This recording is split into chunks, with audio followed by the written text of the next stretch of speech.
So you know how sometimes people say that numbers don't lie? I actually think the complete opposite. They lie all the time, and they don't do a very good picture of describing what your life actually is.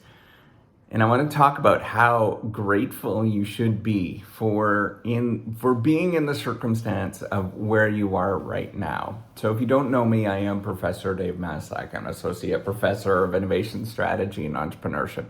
And I created this whole reciprocity project to give back as much as I possibly can. There's so many people to help me out that I wanted to pay the favor forward to help you out. So a huge chunk of this channel, I don't know if you've noticed it, but I've sort of transitioned from simply just talking about informational stuff, about PhDs and graduate stuff. But then I started to recognize that, we really struggle with this, right? So not only do higher education folks struggle with, having perspective, but I think the general public does too. And I want to talk about that because we hear of numbers often.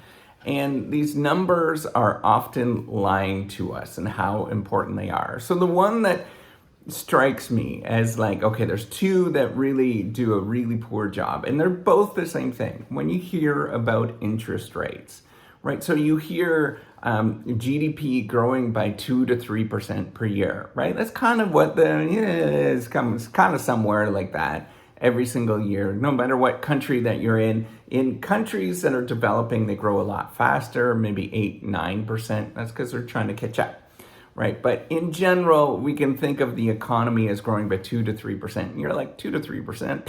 What the heck is that? That means nothing, right? Like, that is nothing in terms of the grand scheme of things. If you were like you're thinking right now that, hey, if I have $1 today, next year I'm going to have $1.02. Who cares, right? However, over the course of 20 years, the total amount of wealth that you have, if you simply just grow 2 to 3%, sometimes a little bit more, sometimes a little less, in general, you can expect your total wealth to double. And it seems like astronomical, right? So you can go look at the GDP numbers, right? So in 1979, I think the GDP, I just looked it up, we're somewhere for the United States, and I apologize for being American-centric and stuff. I know I'm Canadian, and it annoys the crap out of me, but I think I want to say it was about $17,000. I'm probably off in terms of my memory. I just looked it up, I'm blanking. But, today it's about $65,000, somewhere around that. So over the course of from 1979, that's when I was born, right? That was the year I was born, to now, that means that we've quadrupled in the total wealth. So if I would have died in 1979, I would have been 400% less wealthy than I am today on average. Everybody is going to be like that. So to give you perspective, like that's a lot, but you're kind of like missing the point. If I give you that number, it still doesn't make sense, right?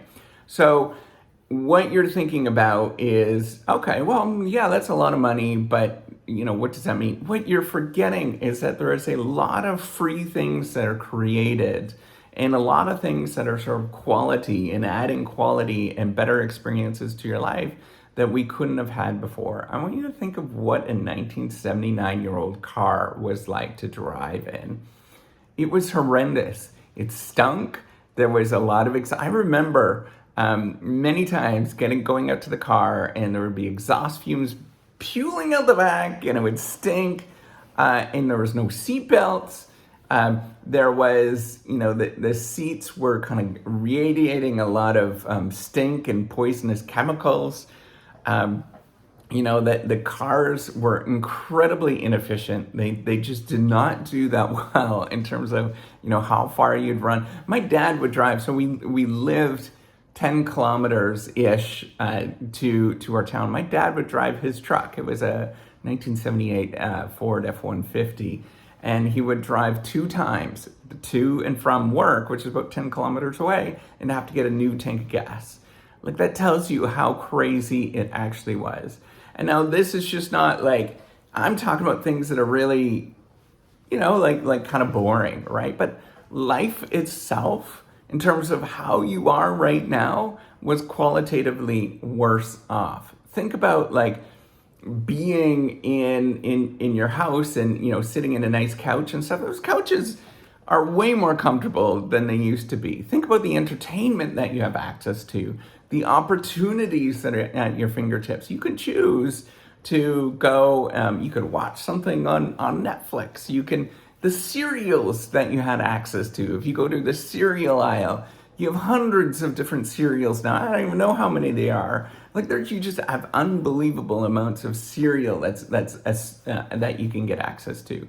You can, most of us, so in 1979, if you flew, that was considered a luxury, like a serious luxury, right? Like you were rich to be able to do that. Now, most people, I would say on average, not everybody, but most people could fly. Most people can take the bus, right? Like all of these things. A lot of people can own a car. In 1979, it was still like, okay, maybe not. Our lives, on average, are qualitatively better off. And you simply just have to pick any single thing, any indicator, anything you want to look at, and just trace it back to what life was like in 1979. And you will see a qualitative difference in terms of how we behave and what we're doing. Now you might be thinking, okay, we work a lot more now. There could be that goes on, right? We could be working a lot more, but think about the nature of work that we have and how it shifted over time, right? We would have worked, my dad worked in a pulp and paper mill, and that was not unusual. We were still industrial, very industrial, and we're shifting towards more of a professional economy as we've kind of growing, and as people are moving out of those particular parts of the economy, right? We used to be very farming heavy, and then we went to heavy industrial production, and now we're moving to more, professionalism. And even beyond that, the 2.0 is entertainment, all of this kind of stuff, right? And people are actually paying for influencers and all of that kind of crap. Right? Like you got to step back and think about what life actually was.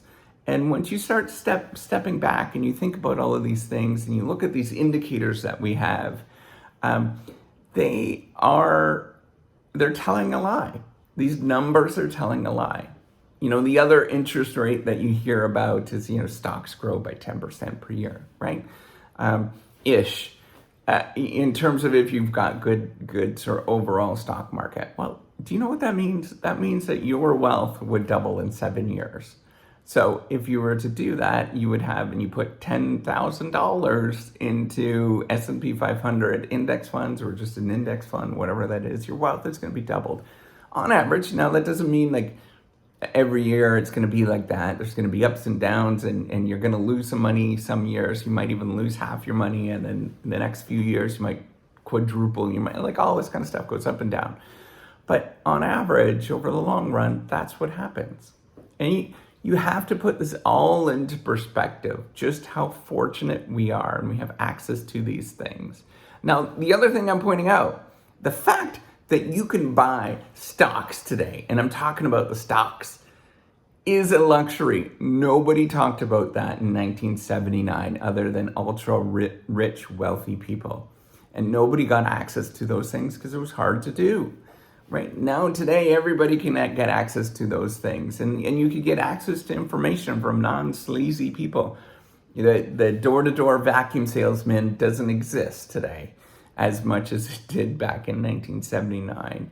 So just remember all of those things. When you're feeling down and dumpy and you're looking around and you're like, I just can't, my life sucks and all of those kind of things. I want you to remember just how fortunate we actually are. And yes, we do have problems. I'm intentionally ignoring some of those problems. However, problems are opportunities. Remember that. If somebody is producing pollution and waste and dumping things, they are not seeing that as an opportunity, right? Remember that. That's an opportunity to make money. They're throwing money out the window by doing that. And so whenever you start feeling dumpy and upset about, the world around you, just really start thinking about how amazing that the world is and where we're going to go. I think we have a long ways to go yet, and things are going to get real bright. So don't forget that. All right, take care. Have a wonderful day. Give me one of these. All right, take care. Bye.